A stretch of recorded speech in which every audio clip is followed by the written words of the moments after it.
أعوذ بالله من الشيطان الرجيم بسم الله الرحمن الرحيم إذا جاء نصر الله والفتح ورأيت الناس يدخلون في دين الله أفواجا فسبح بحمد ربك واستغفره إنه كان توابا. إن الحمد لله نحمده ونستعينه ونستغفره ونعوذ بالله من شرور أنفسنا ومن سيئات أعمالنا من يهده الله فلا مضل له ومن يضلل فلا هادي له وأشهد أن لا إله إلا الله وحده لا شريك له وأشهد أن محمدا عبده ورسوله فإن أصدق الحديث كتاب الله وخير الهدي هدي محمد صلى الله عليه وسلم وشر الأمور محدثاتها وكل محدثة بدعة وكل بدعة ضلالة وكل ضلالة في النار وبعد. அன்புள்ள சகோதரர்களே சகோதரிகளே, இன்று முஸ்லிம் உலகில் கவனத்தையும் பொதுவாக மனிதம் வாழக்கூடிய மனிதர்களின் கவனத்தையும் ஈர்த்து கொண்டிருக்கக்கூடிய, எல்லோருடைய உள்ளங்களும் கருகியதை போன்று வேதனைப்பட்டு கொண்டிருக்கக்கூடிய இந்த முஸ்லிம் உம்மாவின் பர்மா என்ற பகுதியிலே ரோஹிங்கிய முஸ்லிம்கள் பற்றிய ஒரு தெளிவை உங்களுக்கு தருவதுதான் இன்றைய இந்த மார்க்க விளக்கத்துடைய அடிப்படை நோக்கம். அன்புள்ள சகோதரர்களே, இன்று நாம் இஸ்லாமிய உலகத்தை எடுத்து நோக்கினோம் என்று சொன்னால், பொருளாதார ரீதியாக இஸ்லாமிய உலகம் மிகவும் முன்தங்கிய நிலையில் இருக்கிறது. அதே போன்று ஆள்பல ரீதியாக எடுத்துக்கொண்டால் கூட இந்த சமுதாயம் 150 கோடியை தாண்டிய நிலையில் இந்த சமுதாயத்துடைய எண்ணிக்கை இருந்து கொண்டிருக்கிறது. அதே போன்று இந்த முஸ்லிம்களுடைய நிலபுல ரீதியாக கூட நாங்கள் எடுத்து பார்ப்போம் என்று சொன்னால், அவர்களை மிஞ்சக்கூடிய ஒரு சக்தி இந்த உலகத்தில் இருக்க முடியாது என்று நாம் சொல்லக்கூடிய அளவில் இஸ்லாமிய சமுதாயம் முன்னிலையில் நிற்கிறது. என்றாலும் கூட இந்த இஸ்லாமிய சமுதாயம் இஸ்லாத்துடைய பற்றை அதிகமானவர்கள் இழந்து விட்டதனால், குர்ஆனையும் சுன்னாவையும் மாத்திரம் பின்பற்றக்கூடிய அந்த உணர்வை இழந்து விட்டதன் காரணமாக இன்று ஒரு கடுமையான ஒரு வீழ்ச்சியை நாம் சந்தித்து கொண்டிருக்கிறோம். ரசூலுல்லாஹி ஸல்லல்லாஹு அலைஹி வஸல்லம் அவர்கள் சொன்னது போன்று, ததா அலைக்குமுல் உமம் கமா ததா அலா கஸஅதிஹா, அதாவது பிற சமூகங்கள் இந்த இஸ்லாமிய சமுதாயத்தை நோக்கி ஓடி வரும், எப்படி சாப்பாட்டு தட்டாய் நோக்கி மனிதர்கள் சாப்பிடுவதற்கு விரைந்து வருவார்களோ அந்த அமைப்பில் இந்த இஸ்லாமிய சமுதாயத்தை நோக்கி ஓடி வருவார்கள். அப்பொழுது நபித்தோழர்கள் கேட்கிறார்கள், காலு அவமின் கில்லத்தின் நஹ்னு யௌம இதின் யா ரசூலல்லாஹ், அல்லாஹ்வின் தூதரே, அன்றைய தினம் நாங்கள் சொற்பமானவர்களாக இருப்போமா என்று கேட்கிறார்கள். அதற்கு ரசூல், ஏனென்றால் பொதுவாக ஒரு சமுதாயம் பாதிக்கப்படுகிறது என்றால் அந்த சமுதாயத்தில் ஆள்பலம் குறைவு, துணையாளர்கள் குறைவு, உதவி செய்கின்றவர்கள் குறைவு என்பதுதான் அர்த்தம். அப்போ ரசூலுல்லாஹி ஸல்லல்லாஹு அலைஹி வஸல்லம் இடத்தில் நபித்தோழர்கள் கேட்கிறார்கள், அவமின் கில்லத்தின் நஹ்னு யௌம இதின் யா ரசூலல்லாஹ், அல்லாஹ்வின் தூதரே, அன்றைய தினம் நாங்கள் கொஞ்சம் பேராக இருப்போமா? அதற்கு ரசூலுல்லாஹி ஸல்லல்லாஹு அலைஹி வஸல்லம் அவர்கள் பதில் சொன்னார்கள், லா பல் அன்தும் கஸீரூன், நீங்கள் அதிகமானவர்களாக இருப்பீர்கள், வலாகின்னக்கும் குஸாஉன் ககுஸாஇஸ் ஸைல், ஆனாலும் நீங்கள் வெள்ளத்தில் அடிபட்டு செல்லுகின்ற சருகுகள் போன்று இருப்பீர்கள். 180 கோடி பேராக இருந்தாலும் கூட ஐக்கியமற்ற மக்களாக நீங்கள் இருப்பீர்கள், சருகுகள் போன்று இருப்பீர்கள் என்று சொல்லிவிட்டு ரசூலுல்லாஹி ஸல்லல்லாஹு அலைஹி வஸல்லம் அவர்கள் சொன்னார்கள், வல யன்ஸி அன்னல்லாஹு மின் குலூபி அதுவிக்குமுல் மஹாபத வல யக்திஃபன்னல்லாஹு ஃபீ குலூபிக்குமுல் வஹன், உங்கள் எதிரிகளுடைய உள்ளங்களிலிருந்து அல்லாஹு தஆலா முஸ்லிம் என்கின்ற அச்சத்தை அல்லாஹ் ரப்பல் ஆலமீன் எடுத்து விடுவான். அதே நேரத்தில் முஸ்லிம்களுடைய உள்ளத்தில் ஒரு வஹன் என்கின்ற ஒரு நிலையை போடுவான். காலு அமல் வஹனு யா ரசூலல்லாஹ், வஹன் என்றால் என்ன என்று அல்லாஹ்வின் தூதரே என்று நபித்தோழர்கள் கேட்கிறார்கள். அதற்கு ரசூலுல்லாஹி ஸல்லல்லாஹு அலைஹி வஸல்லம் அவர்கள் பதில் சொன்னார்கள், ஹுப்புத் துன்யா வ கராஹியத்துல் மௌத், உலக மோகம் மரணம் பற்றிய வெறுப்பு, உலக மோகம் மரணம் பற்றிய வெறுப்பு என்று ரசூலுல்லாஹி ஸல்லல்லாஹு அலைஹி வஸல்லம் அவர்கள் சொன்னார்கள். இன்று நாம் பார்க்கிறோம், ஒரே இன வழிவந்த யூதர்கள் இந்த சமுதாயத்தில் 600 கோடி 700 கோடி பேர்களுக்கு மத்தியில் 2.5 கோடி தான் என்ன செய்கிறார்கள், யூதர்கள் இருந்து கொண்டிருக்கிறார்கள். ஆனால் அவர்கள் முழு உலகத்தையும் ஏதோ ஒரு வகையில் நிர்வகித்துக் கொண்டிருப்பதை பார்க்கிறோம். ஆனால் 150-160 கோடியை பிரதிபலிக்கக்கூடிய இந்த இஸ்லாமிய சமுதாயம் பல வகையிலும் அல்லோலகல்லோட்டப்பட்டு கொண்டு கண்ணீர் வடித்து கொண்டு ரத்தம் சிந்தி கொண்டு இருந்தாலும் கூட யாரும் எதை பற்றியும் சட்டை செய்யாமல் இருந்து கொண்டிருப்பது ஒரு மனவேதனையை தரக்கூடிய விஷயம். அன்புள்ள சகோதரர்களே, அண்மையில் பர்மாவில் நடந்து வரக்கூடிய அந்த ஒரு கொடூரமான அந்த நிலை, கண்ணீர் வடிக்கக்கூடிய அந்த நிலைக்கு ஒரு முஸ்லீமாக நாம் என்ன செய்யலாம், ஒரு முஸ்லீமாக இருந்து நாம் என்ன செய்யலாம் என்று சிந்திக்கின்ற பொழுது எம்மால் இஸ்லாமிய அரசாங்கங்களே மௌனமாக இருக்கின்ற இந்த நேரம், இஸ்லாமிய ஆட்சிகளே மௌனமாக இருக்கின்ற நேரம், தனிப்பட்ட ரீதியாக இருக்கக்கூடிய முஸ்லிம்களால் எந்த வகையிலும் அவர்களுக்கு உதவி செய்வதற்கு ஒரு வழி இல்லாமல் இருப்பதை பார்க்கிறோம். பொருளாதார உதவிகளை அனுப்புவதை தவிர, பிரார்த்தனை செய்வதை தவிர வேறெந்த வழியிலும் நாங்கள் இல்லாமல் இருக்கிறோம். அதை காரணமாக வைத்து எமக்கு ஜிஹாது கடமை இல்லை என்று நாங்கள் பின்தங்குவது, அந்த சிந்தனையோடு நாம் வாழ்வது சில பொழுதுகளில் எமக்கு நயவஞ்சகத்தனத்தை ஏற்படுத்திவிடும். சஹீஹ் முஸ்லிமிலே வரக்கூடிய செய்தி, ரசூலுல்லாஹி ஸல்லல்லாஹு அலைஹி வஸல்லம் அவர்கள் சொல்கிறார்கள், மல்லம் யஹ்ஸு வலம் யுஹத்தித் நஃப்ஸஹு பில் கஸ்வி மாத அலா ஷுஅபத்தின் மினன் நிஃபாக். யாராவது யுத்தம் செய்யாமல், ஒரு முஸ்லிமாக இருந்து யுத்தம் செய்யாமல், அல்லது அதாவது யுத்தம் பற்றிய எந்த சிந்தனையும் இல்லாமல், மனதில் யுத்தத்தை பற்றி பேசாமல், எனக்கு யுத்தம் செய்ய வாய்ப்பில்லையே, எனக்கு சக்தி இல்லையே, இந்த மக்களுக்கு சார்பாக போய் நிற்பதற்கான எந்த விதமான ஒரு ஆற்றலும் எனக்கு இல்லாமல் இருக்கிறதே, அதிகாரம் எனக்கு இல்லாமல் இருக்கிறதே, போவதற்கு ஒரு வழி இல்லையே என்று மனதோடு அங்கலாய்க்காமல் யாராவது மரணித்தால் அவர் நயவஞ்சகத்தின் ஒரு பகுதியில் மரணிக்கிறார். ரசூலுல்லாஹி ஸல்லல்லாஹு அலைஹி வஸல்லம் சொல்கிறார்கள், மாத அலா ஷுஅபத்தின் மினன் நிஃபாக், நயவஞ்சகத்தின் ஒரு பகுதியில் மரணிக்கிறார் என ரசூலுல்லாஹி ஸல்லல்லாஹு அலைஹி வஸல்லம் அவர்கள் சொல்கிறார்கள். ஆக அன்புள்ள சகோதரர்களே, அந்த உணர்வு எமக்கு வர வேண்டும் என்பதற்காகவும், ஒரு இஸ்லாமிய சமுதாயத்தின் ஒரு பாதிக்கப்பட்ட ஒரு சமூகத்தின் பங்கை தெரிந்து கொள்ள வேண்டும் என்பதற்காகவும் நான் ஒரு சில சுருக்கமான அறிமுகங்களை இந்த இடத்தில் நான் சொல்லலாம் என்று நினைக்கிறேன். இது ஒரு முதல் பகுதி. இரண்டாவது இன்னொரு முன்னுரை என்ன விஷயம் என்று சொன்னால், இந்த இஸ்லாமிய சமுதாயத்தை நீங்கள் எடுத்து பார்ப்பீர்கள் என்று சொன்னால், ஆசியாவின் கிழக்கு பகுதி, ஆசியாவின் கிழக்கு பகுதியை பொறுத்தவரையில் பலவிதமான இன்னல்களுக்கும் அச்சுறுத்தல்களுக்கும் அடக்குமுறைகளுக்கும் ஆளாகக்கூடிய பல இஸ்லாமிய பகுதிகளை நீங்கள் காணலாம், சிறுபான்மை பகுதிகளை நீங்கள் காணலாம். உதாரணத்திற்கு ஒன்று சொல்வதென்றால், ஆரம்ப காலத்தில் இஸ்லாத்துடைய அறிவை பிரச்சாரம் செய்வதற்கு ஒரு மத்தியஸ்தலமாக விளங்கிய துர்க்கிஸ்தான், இந்த துர்க்கிஸ்தான் என்கின்ற கிழக்கு துர்க்கிஸ்தான், மேற்கு துர்க்கிஸ்தான் இந்த இரண்டு பகுதியும் சேர்ந்து ஒரு காலத்தில் ஒரு மிகப்பெரிய, அதாவது தௌரான் துர்க்கிஸ்தான் என்ற பெயரால் அழைக்கப்பட்ட மத்திய ஆசியாவின் பகுதி, இமாம் புகாரி பிறந்த இடம், இமாம் நசாயி பிறந்த இடம், இமாம் திர்மிதி பிறந்த இடம், இது போன்ற மிகப்பெரிய இஸ்லாமிய அறிஞர்கள் பிறந்த இடம் இன்று படுகின்ற கஷ்டங்களை நீங்கள் பார்ப்பீர்கள் என்றால் கண்ணீர் வடிக்கக்கூடிய நிலைமையில் இருக்கிறது. இன்றைக்கு ஒரு பகுதியால் ரஷ்யா ஆக்கிரமித்து அந்த மேற்கு துர்க்கிஸ்தான் அதாவது சுதந்திரம் அடைந்திருக்கிறது. இந்த மேற்கு துர்க்கிஸ்தானை பிரித்து ஒரு 5 நாடுகளாக மாற்றியிருக்கிறார்கள். நாங்கள் பார்க்கிறோம், உஸ்பெகிஸ்தான், துர்க்குமானிஸ்தான், தஜகிஸ்தான், கிர்கிஸ்தான் என்று கசகஸ்தான் என்று 5 பகுதிகளை என்ன செய்கிறோம் பார்க்கிறோம். இதிலே அதாவது உஸ்பெகிஸ்தான் என்ற பகுதியில் இமாம் புகாரி பிறந்தார்கள், இமாம் திர்மிதி பிறந்தார்கள். அதே போன்று துர்க்குமானிஸ்தான் என்ற பகுதியில் இமாம் நசாயி பிறந்தார்கள். ஆனால் இன்றைக்கு முஸ்லிம்களுக்கு அது என்ன பிரதேசம் என்றே என்ன தெரியாது என்கின்ற அளவில் மாறி இருப்பதை நான் பார்க்கிறோம். மத்திய கிழக்கு என்றால் எல்லோருக்கும் தெரியும், இஸ்லாம் பிரச்சாரம் செய்த பிரதேசங்கள், இஸ்லாத்தின் அறிவை பிரச்சாரம் செய்த பிரதேசங்கள் மத்திய ஆசியா. ஆனால் இந்த மத்திய ஆசியாவுடைய பகுதி யாருக்காவது தெரியுமா? சைனாவை 5இல் ஒரு பகுதியாக பிரித்து சிங்சியாங் என்று தமிழில் சொல்வார்கள். இது அதாவது இந்த பகுதியை நீங்கள் எடுத்து பாருங்கள், ஒரு கால அதாவது துர்க்கிஸ்தான் என்று அழைக்கப்பட்ட ஒரு பகுதி, கிழக்கு துர்க்கிஸ்தான். இன்று அதில் நீங்கள் பார்க்கலாம், அதாவது காஷ்கர் என்று சொல்லி நீங்கள் பார்த்திருப்பீர்கள். அது சைனாவில் ஒரு மிக முக்கியமான ஒரு பகுதி. இன்னும் சொல்ல போனால் சைனாவுடைய மாநிலங்களிலேயே மிகப்பெரிய மாநிலம் அதுதான். 5 பெரிய பங்குகளில், 5 ஆட்சி பகுதி பங்குகளில் மிகப்பெரிய இடம்.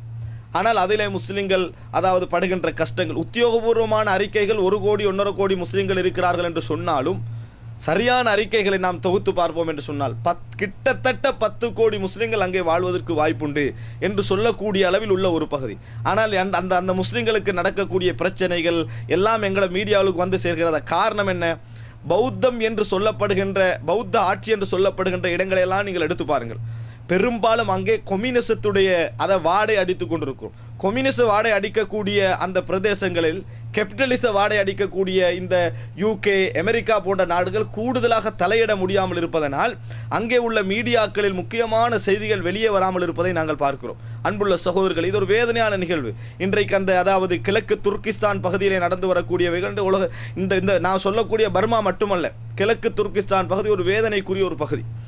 அதை படிக்க ஒரு இஸ்லாத்துடைய ஒரு பாரம்பரிய பிரதேசம் இரத்தத்தாலும் கண்ணீராலும் வடிந்து கொண்டிருக்கிறது என்று நினைக்கின்ற பொழுது ஒரு முஸ்லிமாக இருந்து கொண்டு எம்மால் எதுவும் செய்ய முடியாமல் இருக்கிறதே என்ற கவலை இருக்கிறதே, அது அளப்பெரியது சகோதரர்களே.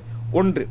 இன்னொரு பகுதியில் நாம் சொல்ல போனால் காஷ்மீரிலே படுகின்ற வேதனை நாம் ஒரு நாள் நினைக்கலாம், இன்னொரு நாள் மறந்து விடுகிறோம்.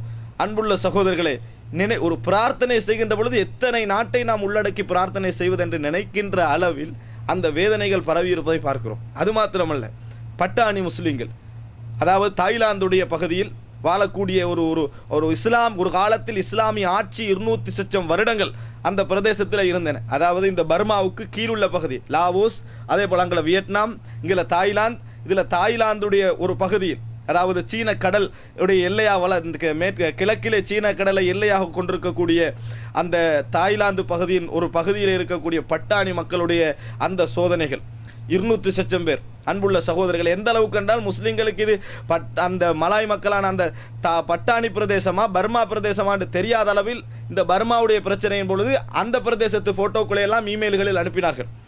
அந்த பிரதேசத்து போட்டோக்களை எல்லாம் இமெயில் அனுப்பினாங்க. அப்போ எந்த பிரதேசம் என்றே சொல்ல தெரியாத அளவில் அந்த மக்கள் பாதிக்கப்பட்டு கொண்டிருக்கிறார்கள். மீடியாவில் இந்த செய்திகளும் என்ன செய்வதில்லை, வருவதில்லை. இதுபோன்று ஏராளமான பிரதேசங்கள் வேதனையாலும் கஷ்டங்களாலும் சோதனைகளாலும் பாதிக்கப்பட்டு கொண்டிருக்கிறார்கள். அந்த அடிப்படையில் வரலாற்று ரீதியாக ஒதுக்கப்பட்டு வரக்கூடிய கிட்டத்தட்ட ஒரு 200 வருடங்களாக 200 லட்சம் வருடங்களாக ஒதுக்கப்பட்டு வரக்கூடிய அடக்குமுறைகளுக்கு உள்ளாக்கப்பட்டு வரக்கூடிய இது போன்ற பிரச்சனைகள் வந்தால்தான் இப்படி ஒரு சமுதாயம் இருக்கிறது என்று தெரியக்கூடிய ஒரு மக்களாக இந்த அரக்கான் பகுதியிலே வரக்கூடிய ரோஹங்கிய முஸ்லிம்களுடைய வாழ்க்கை இருந்து கொண்டிருக்கிறது. அன்புள்ள சகோதரர்களே, இதை நீங்கள் புரிந்து கொள்ள வெறுமனே இதை மாத்திரமல்ல, எல்லா பகுதிகளையும் பற்றியும் சிந்திக்க வேண்டும். என்ன நடக்கின்றன, எம்மால் என்ன செய்ய முடியும், கொஞ்சம் உருகி அல்லாவிடத்திலே அல்லாஹ் ஜிஹாதுக்கான ஒரு ஜிஹாது தான் இதற்கு ஒரு தீர்வு. இது ஒரு நாளும் ஐநா சபையோ அமெரிக்காவுடைய அந்த பாதுகாப்பு சபைகளோ அல்லது இந்த அரபு நாடுகள் ஒன்று கூடி பேசி முடிவெடுப்பதோ, இதற்கு பேசி முடிவதற்கு முன்னால் ஒரு சமுதாயமே அழிந்துவிடும்.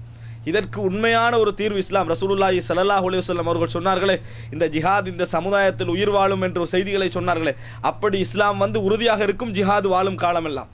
ஆனால் இஸ்லாமிய தலைமைகளை பின்னால் இன்ஷா அல்லாஹ் அதுக்குரிய விஷயங்கள் எல்லாம் சொல்லி இஸ்லாமிய தலைமைகளே மௌனம் காக்கின்ற நேரம் உதவி இப்பொழுது கூட மசூராக்கள் கூடுவதற்காக முடிவுகள் எல்லாம் எடுத்திருக்கிறார்கள். அது என்ன முடிவு? அந்த தூதரகத்தை வெளியேற்றுவது, அவர்களோடு தொடர்புகளை கட் பண்ணுவது, இதனால் பாதிப்புகளை ஏற்படுத்தலாம், ஆனால் பெரிய பாதிப்புகளை ஏற்படுத்த முடியாது. அவர்களுக்கான உதவிகளை அனுப்புவது, குர்பானியை அனுப்புவது, ஃபித்ராவை அனுப்புவது. அவர்களுக்கு பிரச்சனை ஃபித்ராவோ குர்பானியோ அல்ல, இருப்பு. நான் எந்த நாட்டவன் என்கின்ற இருப்பு. அங்கே பக்கத்திலே ஒரு நாடு பங்களாதேஷ். அந்த பங்களாதேஷ் நாடு இந்த ரோஹங்கிய முஸ்லிம்களுக்கு செய்கின்ற அந்த ஒதுக்கல்களை நீங்கள் பார்த்தீர்கள் என்று சொன்னால் கண்ணீர் வடிக்கக்கூடிய நிலைமையில் இருக்கின்ற சகோதரர்களே, அன்புள்ள சகோதரர்களை, இரண்டாவது ஒரு முன்னுரையாக நீங்கள் விளங்கிக் கொள்ள வேண்டும். ஒன்று முஸ்லிம் உம்மத்துடைய பிரச்சனை, இரண்டாவது இந்த கிழக்கு ஆசியாவுடைய பிரச்சனையை நாங்கள் புரிந்து கொள்ள வேண்டும். அன்புள்ள சகோதரர்களே, அடுத்ததாக மூன்றாவது கட்டமாக இந்த பர்மா என்கின்ற பிரதேசம், இந்த ஒரு பௌத்த ஆட்சியை கொண்ட ஒரு பிரதேசம், கிட்டத்தட்ட 20 லட்சம் மாவட்டங்களை அல்லது ஆட்சி பிரதேசங்களை கொண்டிருக்கிறது. இதில் அரக்கான் என்பது ஒரு பிரதேசம், அதனுடைய ஆட்சி பிரதேசங்கள் உண்டு. அதிகமாக முஸ்லீம்கள் வாழ்ந்த பிரதேசங்களில் உண்டு. அதாவது முஸ்லீம்கள் என்று ஒப்பிட்டால் இங்கே தான் முஸ்லீம்கள் அதிகமாக வாழ்கிறார்கள். பௌத்தர்களோடு ஒப்பிடாமல் பர்மாவுடைய முஸ்லீம்களை ஒப்பிட்டால் இங்கே அதிகமான முஸ்லீம்கள் வாழக்கூடிய ஒரு பிரதேசம்.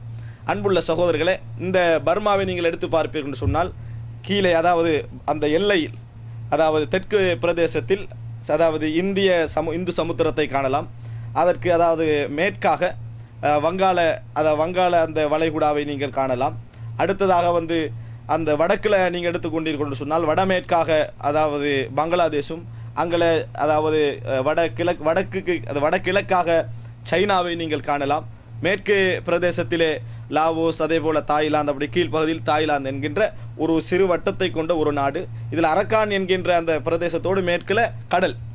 அதே நேரத்தில் பங்களாதேஷுக்கும் இதுக்கும் இடையில் ஒரு நிலப்பிரதேசம் அல்லாத ஒரு இடத்துல சிறிய இடத்தில் இந்த நதி பற்றி நான் பின்னால் வழங்கப்படுத்த ஒரு கிட்டத்தட்ட ஒரு பிரயாணத்திற்கு அது ரம்யத்து ஹஜர் என்று சொல்வார்கள். ஒரு கல்லெறிஞ்சா உழக்கூடிய தூரத்தில் அந்த எல்லை இருக்குது. ரெண்டு கூட எல்லை அவ்வளோதான், அந்த ஒரு நதி. இதனால் அந்த எல்லையால் மக்கள் பங்களாதேஷுக்கு போவதற்கான ஒரு நெருக்கமான ஒரு வழி ஒன்று அந்த இடத்துல இருக்குது. இந்த அரக்கான் என்ற பிரதேசம் இன்றைக்கு பர்மாவுடைய ஒரு பிரதேசமாக பேசப்பட்டாலும் ஒரு காலத்தில் இது ஒரு தனி இஸ்லாமிய நாடாக இருந்தது. தனி ஒரு முஸ்லீம் நாடாக இருந்த ஒரு பிரதேசம் தான் இந்த அரக்கான் பிரதேசம். அன்புள்ள சகோதரர்களே, அங்குள்ள முஸ்லீம்களுக்கு ரோஹிங்கிய முஸ்லீம்கள் என்று அழைக்கப்படுகிறார்கள். அதில் ரோஹியா என்றும் சொல்வார்கள். இந்த ரோஹிங்கியா என்ற வார்த்தை கூட வரலாற்றிலே நீங்கள் எடுத்து பார்த்தீர்கள் என்று சொன்னால் கூஃபாவில் உள்ள ஒரு கோத்திரத்தை குறிக்கக்கூடிய, இன்றைய ஈராக்கின் கூஃபாவில் உள்ள ஒரு கோத்திரத்தை குறிக்கக்கூடிய பேர் என்று வரலாற்றில் சில செய்திகள் சொல்வதை பார்க்கிறோம். அதனால் இவர்கள் இவர்கள் அந்த மூலத்திலிருந்து வராதவர்களாக இருந்தாலும் கூட இந்த ரோஹிங்கியா என்கின்ற அந்த இன்றைய முஸ்லீம்கள் அந்த அடிப்படையோடு சம்பந்தப்படக்கூடிய ஏதோ ஒரு வழிகோல் ஒன்று இருக்கிறது. அதனால தான் பர்மாவிலேயே இவர்கள் மாக் என்ற மொழி பேசாத வேறு மொழி பேசக்கூடியவர்கள், தனி கலாச்சாரத்தை கொண்டவர்கள், தனி பண்பாடுகளை கொண்டவர்கள். அதாவது பர்மாவிலே ஏனைய நிறைய முஸ்லீம்கள் இருக்கிறார்கள். பர்மாவுடைய புள்ளி விவரத்தை பொறுத்த வரைக்கும், அதாவது உத்தியோகபூர்வமாக சொல்வதாக இருந்தால் 1/5 இருக்கிறார்கள். உத்தியோகபூர்வமற்ற தகவல்களின்படி 1/5 முஸ்லீம்கள்.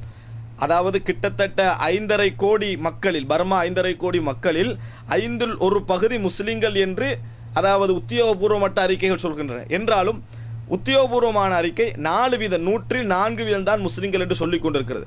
இன்னொரு செய்தியில் அதாவது 15 லட்சம் முஸ்லீம்கள் என்று ஒரு அறிக்கை சொல்கிறது. எப்படியோ ஒரு குறிப்பிட்ட அளவில், கிட்டத்தட்ட 1 கோடிக்கு நெருங்கின்ற அளவில் முஸ்லீம்கள் வாழ்கிறார்கள். இதில் ஏனைய முஸ்லீம்கள், அதாவது இந்த ரோஹிங்கியா என்ற அந்த முஸ்லீம்களை தவிர, அரக்கான் என்ற பிரதேசத்திலே வாழக்கூடிய முஸ்லீம்களை தவிர, மியன்மாரிலே இன்னும் உள்ள பிரதேசங்களிலே ராங்கூனிலே வாழக்கூடிய முஸ்லீம்கள் எல்லோரும் அதாவது ஒரு கிட்டத்தட்ட 80% முழுமையான மார்க்க சுதந்திரத்தோடு, பிரச்சனைகள் அற்று, சில அதாவது தடுப்புகள் அடக்குமுறைகளை தவிர ஒரு இருப்பு சுதந்திரம், பேச்சு சுதந்திரம், கருத்து சுதந்திரம் என்கின்ற எல்லாவற்றோடும் வாழக்கூடிய முஸ்லீம்கள். அவர்களுக்கெல்லாம் அந்த உரிமை வழங்கப்பட்டிருக்கு. காரணம், அவர்கள் ஒன்றோ சீன அடிப்படையை கொண்டவர்கள், அல்லது இந்திய அடிப்படையை கொண்டவர்கள், அல்லது அசிலியாக பர்மியர்கள்.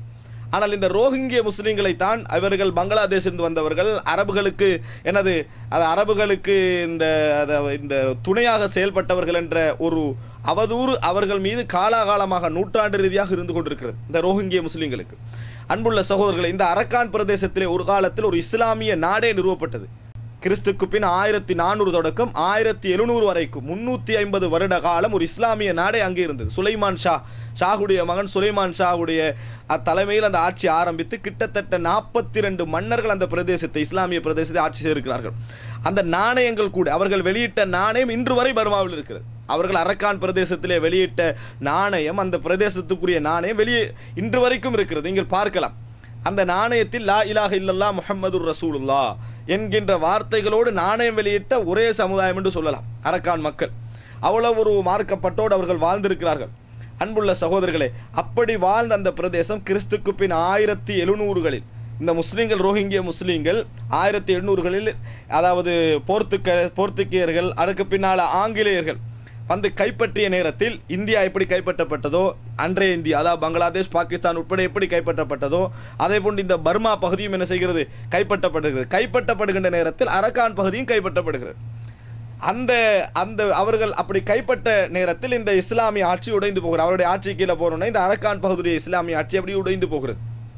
அன்புள்ள சகோதரர்களே, இந்த உடைந்து போன பின்னால 1948களில் விடுதலை செய்யப்படுகின்ற நேரத்தில், சுதந்திரம் வழங்கப்படுகின்ற நேரத்தில், இந்த சுதந்திரம் வழங்கப்பட்ட பின்னால், அதாவது பர்மாவில் உள்ள பௌத்தர்கள் இவர்கள் இந்த அரக்கான் பகுதியில் அதாவது ஆக்கிரமித்து அரக்கான் பகுதியை அதாவது பர்மாவுடைய ஒரு பகுதியாக மாற்றிக்கொள்கிறார்கள். அன்றையில் ஆரம்பித்தது தான் அந்த 1948கள் 50களில் ஆரம்பித்த அந்த அடக்குமுறை இன்று வரைக்கும் தொடர்வதை பார்க்கிறோம். பிரிட்டிஷுடைய காலத்திலும் கடுமையாக அந்த சுதந்திரத்துக்காக எதிர்த்தவர்கள் இந்த அரக்கான் பகுதி முஸ்லீம்கள். அதாவது முஸ்லீம்கள், இஸ்லாமிய அறிஞர்களில் நீங்கள் காணலாம். அரக்கானி எப்படி அல்பானி அதே போல ஒவ்வொரு பகுதிகளை கொண்டு முடிகிறதோ அதே போன்று அரக்கானி என்று சொல்லப்படக்கூடிய இஸ்லாமிய அறிஞர்களையும் நீங்கள் காணலாம். அன்புள்ள சகோதரர்களை, அன்றைக்கு ஆரம்பித்தது தான் இபாதத்து ஷுஅப் என்று சொல்வார்கள். அதாவது இவர்களை அழிப்பதற்கு ஆரம்பித்தார்கள். அந்த பிரதேசத்தை எப்படியாவது, இந்த அரக்கான் என்கின்ற அந்த பிரதேசத்தை முழுமையாக ஒரு இஸ்லாமிய பகுதியாக மாற்றிக்கொள்ள வேண்டும். சிலர் அந்த அரக்கானுக்கு எப்படி விளக்கம் கொடுத்திருக்கிறார்கள் என்றால், அதாவது இந்த அரபுகளுடைய இடம், அரப் என்ற சொல்லிலிருந்தும் மக்கான் என்ற சொல்லிலிருந்தும் தான் இது அதாவது திரிபடைந்து வந்திருக்கிறது என்றெல்லாம் சொல்லக்கூடிய அளவில் அவர்களுக்கு அரபுகளோடு என்ன செய்கிறது, ஒரு தொடர்பு இருந்தது. அன்புள்ள சகோதரர்களே, அதுக்கு பின்னால அதாவது இந்த தேரவாத இந்த பௌத்தர்கள் இவர்கள் என்ன செய்கிறார்கள் என்று சொன்னால், அடக்குமுறைக்கு அவர்கள் இந்த ரோஹிங்கிய முஸ்லீம்களை அடக்குமுறைக்கு உள்ளாக்க ஆரம்பிக்கிறார்கள். அன்றைக்கு ஆரம்பித்த சோதனை தான். அன்புள்ள சகோதரர்களே, அவர்கள் மீது வைக்கப்படுகின்ற ஒரே குற்றச்சாட்டு என்ன தெரியுமா, இவர்கள் இந்த நாட்டின் பூர்வீக குடியர் அல்ல, இவர்கள் வந்து அதாவது முறையற்ற முறையில் இந்த நாட்டிற்கு வந்தவர்கள். ஆனால் நாட்டில் எத்தனை வருஷம் ஆகிக்கிறாங்க தெரியுமா? கிட்டத்தட்ட 800 வருடங்களுக்கும் பழமையானவர்கள். நாட்டில் 800 வருடங்களுக்கும் பழமையானவர்கள். ஆனால் நாட்டில் என்ன செய்கிறார்களா இவர்கள் வந்து முறையற்று வந்து புகுந்தார்கள். இவர்கள் அரபுகளுக்கு என்ன செய்தார்கள்? அதாவது குறிப்பாக மங்கோலிய மன்னர்களுக்கு சார்பாக இருந்தவர்கள், நாட்டை காட்டி கொடுத்தவர்கள், நாட்டின் பொருளாதாரத்தை அவர்களுக்கு விற்றவர்கள், நாட்டின் வளங்களை விற்றவர்கள் என்ற குற்றச்சாட்டினால் இன்றைக்கு வரைக்கும் ஏனைய மற்ற முஸ்லிம்கள் எல்லாம் கிடைக்கின்ற சுதந்திரம் இல்லாமல் ரோஹிங்கிய முஸ்லிம்கள் ஒரு அட்டகாசத்துக்கு உட்பட்டு, ஒரு அட்டூழியத்துக்கு உட்பட்டு வாழ்ந்து கொண்டிருக்கிறார். உலகம் எப்படி திரும்பி பார்க்கும்னா 1960கள் ஒரு பிரச்சனை நடந்துச்சு, அப்போ திரும்பி பார்க்கும். மறுபடியும் 70 ஒன்று நடக்கும், அப்போ திரும்பி பார்க்கும். அப்போ தான் முஸ்லீம்கள் அவங்க இருக்கிறதே தெரியும். அப்புறம் 80 ஒன்று நடக்கும், திரும்பி பார்க்கும். இந்த மாதிரியே நடந்தது. அதாவது அதுக்கு பின்னால் 1960களில் இராணுவ ஆட்சி வருகிறது. இராணுவ ஆட்சி வந்த பின்னால் பிரச்சனை கடுமையாகிறது.